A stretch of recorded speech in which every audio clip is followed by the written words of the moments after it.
Welcome to Cognitive Health 2018. It's my pleasure to be here with Alfred from AbbVie. Hi Alfred, thank you for your time. Could you please introduce yourself, including your role at AbbVie? I'm Alfred Stefan. I'm working for AbbVie here in Ludwigshafen, Germany. So I'm working in a department called IR, who is really the R&D IT department plus. So what we're doing is supporting R&D, we're supporting the IT systems, but we also, and there's a new trend, going into the data science and data analysis, more or deeper into the data science and data analysis world, more towards the IT angel, so really not doing what scientists are doing, but helping them setting up the right system and also educate and train and working with them to get the analysis they want to have and the results they want to have out. In which areas do you see potential for pharmaceutical manufacturers to apply cognitive technologies? I would rephrase it a little bit and say they are not an area where I could not see the potential. So we have in pure really manufacturing the challenges that we want to optimize and do better and control better the outcomes, the production line, where artificial intelligence could also be used to simulate the outcome and to help QA, for example, not using retrospective QA, but advanced or in future QA, so that while you produce the product, you see whether it's going right or wrong. I think in other areas, for example, in R&D, artificial intelligence and these technologies are not really new. So I think we're dealing with that in that niche for over 10 years, doing image recognition, trying to find out where the cell is, where the nucleus is, etc. So that's not new. What it's new, that it's going broader, and we want to get more insight from standardized assays and also set up. So that is kind of new. So really to broaden that, not the technology, not that idea itself. So as you've just said, cognitive technologies, autonomous systems, computer vision, etc., these technologies aren't fresh off the boat.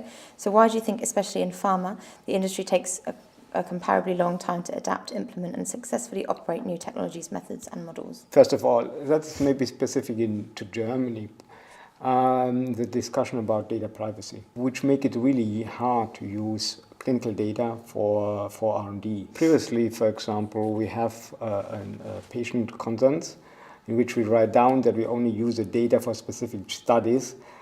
That don't help if you want to reuse the data and want to study that. So I think that has been changing. The other thing, it's, I would say, pharma has not, well, there's some exception, but we don't have large amount of data. And I said there's exception, but we have we have not a large but a broad set of data. So we have very many variables, etc., to consider where a large amount of data has been needed to get the results out. And to generate a large amount of data, it's expensive. And so I think what I'm seeing is now that consortium, that that companies come together and really put their data into one pool to get the results out, for example. The other thing is also technically, pharma it's not driving IT technology per se. So smart watches and the smart devices are not so old. So smart watches are approximately just 3 or 4 years old. Smart devices like iPhones and mobile devices are now 10 years old, but I think we just about that those data are to be collected. And the next step might be that we will really assemble those data and put this together.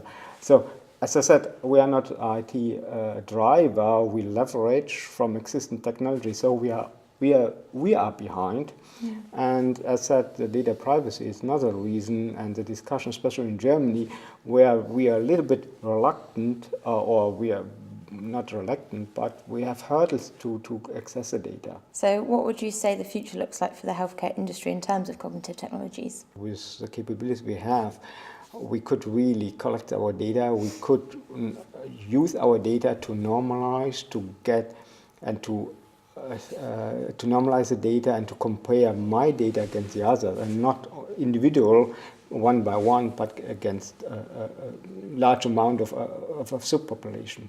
So then, which means, given that, then the doctor, which I believe becomes a partner and less, well, it's an expert, but as a partner, we could then discuss what this data mean.